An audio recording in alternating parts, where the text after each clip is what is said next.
এলাচ দিয়ে আপনার দূরে থাকা প্রিয় মানুষটিকে কিভাবে বশীকরণ করবেন সেই বিষয়ে যদি জানতে হয় এই ভিডিওটিকে আপনাকে সম্পূর্ণ দেখতে হবে।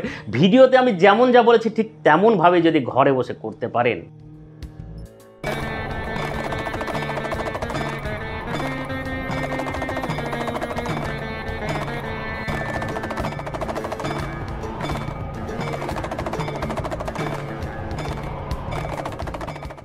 নমস্কার দর্শকবৃন্দ, আমি উজ্জ্বল শাস্ত্রী। আজকের আলোচনার বিষয় হচ্ছে এলাচ দিয়ে আপনার দূরে থাকা প্রিয় মানুষটিকে কিভাবে বশীকরণ করবেন সেই বিষয়ে যদি জানতে হয় এই ভিডিওটিকে আপনাকে সম্পূর্ণ দেখতে হবে।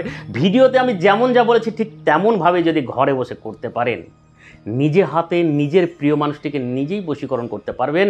এর জন্য আমাদের মতো তান্ত্রিক জ্যোতিষী কবিরাজের কাছে গিয়ে টাকা পয়সা খরচ করার কোনো প্রয়োজন নেই।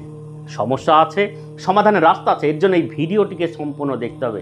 ভিডিওতে আমি যেমন যা বলছি ঠিক তেমনভাবেই যদি ঘরে বসে করতে পারেন, তাহলে সেই প্রিয় মানুষটিকে আপনি নিজেই বশীকরণ করতে পারবেন।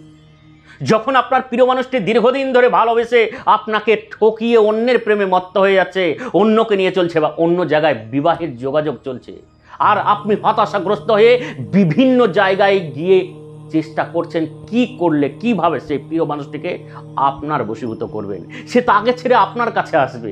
আপনি পাগল হয়ে পড়েছেন, হতাশাগ্রস্ত হয়ে পড়েছেন, খেতে ইচ্ছা করছে না, বমি বমি ভাব আসছে, কাজকর্মে মনোযোগ আসছে না, বাড়ির গার্জেনদের প্রতি আপনি রেগে যাচ্ছেন, উগ্রতা হয়ে যাচ্ছেন, বা খিটখিটে হয়ে যাচ্ছেন, বা নিজেকে একাত্ম থাকতে ভালোবাসছেন। এই মুহূর্তে এই রকম অবস্থায় শুধুমাত্র ছোট্ট একটি টোটকা, শুধু বিশ্বাস, ধৈর্য আর সময় নিয়ে ঘরে বসে করুন।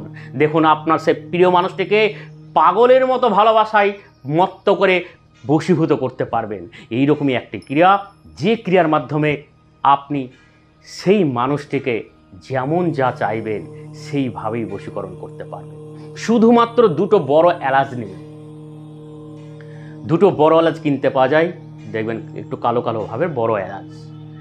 এই বড় এলাচ নিয়ে আর এক টুকরো কর্পূর নেবেন। কর্পূর আর এলাচ দুটো একসঙ্গে একটি পাত্রের মধ্যে নেবেন। পাত্রের মধ্যে নিয়ে স্নান করে শুদ্ধ বস্ত্র ধারণ করে ওই পাত্রটিকে হাতে নিয়ে আমি যে গুপ্ত মন্ত্রটি বলছি সেই মন্ত্রটি জপ করুন। জপ 3 দিন করবেন, অর্থাৎ ওই পাত্রটির এলাচ আর কর্পূরটা রেখেই দেবেন। যখন জপ হয়ে যাবে একটা নিরিবিলি জায়গায় রেখে দেওয়ার পর পরের দিন আবার স্নান করে শুদ্ধ বস্ত্র ধারণ করে ওই পাত্রটিকে হাতে নিয়ে আবার মন্ত্র জপ করবেন। এইভাবে 3 দিন করার পর ওই কর্পূর আর এলাচ দুটো একটি ছোট্ট পরিষ্কার কাপড়ের টুকরোর মধ্যে বেঁধে নিন। কাপড়ের টুকরে বাঁধার পর সেই কাপড়ের পুঁটুলিটা নিজের শোবার বালিশের তলে একটি রাত্রি রাখুন। একটি রাত্রি রাখার পর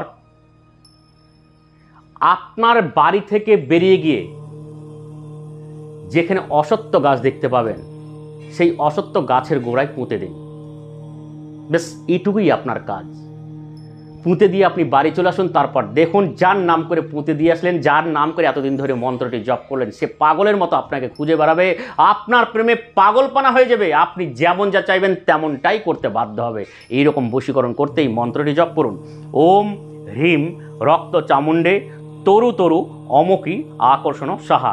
মন্ত্রের মধ্যে যেখানে অমুকী আছে সেখানে সেই ব্যক্তির নাম বা সেই মহিলার নামটি উচ্চারণ করুন। ভিডিওটি দেখার পর কারোর কোথাও কিছু যদি প্রশ্ন জেগে থাকে অবশ্যই ফোন নাম্বারে ফোন করে জেনে বুঝে তারপর কাজটি শুরু করুন, অবশ্যই ফলাফল পাবেন। তাই আজকে এই পর্যন্ত। ভালো থাকুন, সুস্থ থাকুন, নমস্কার।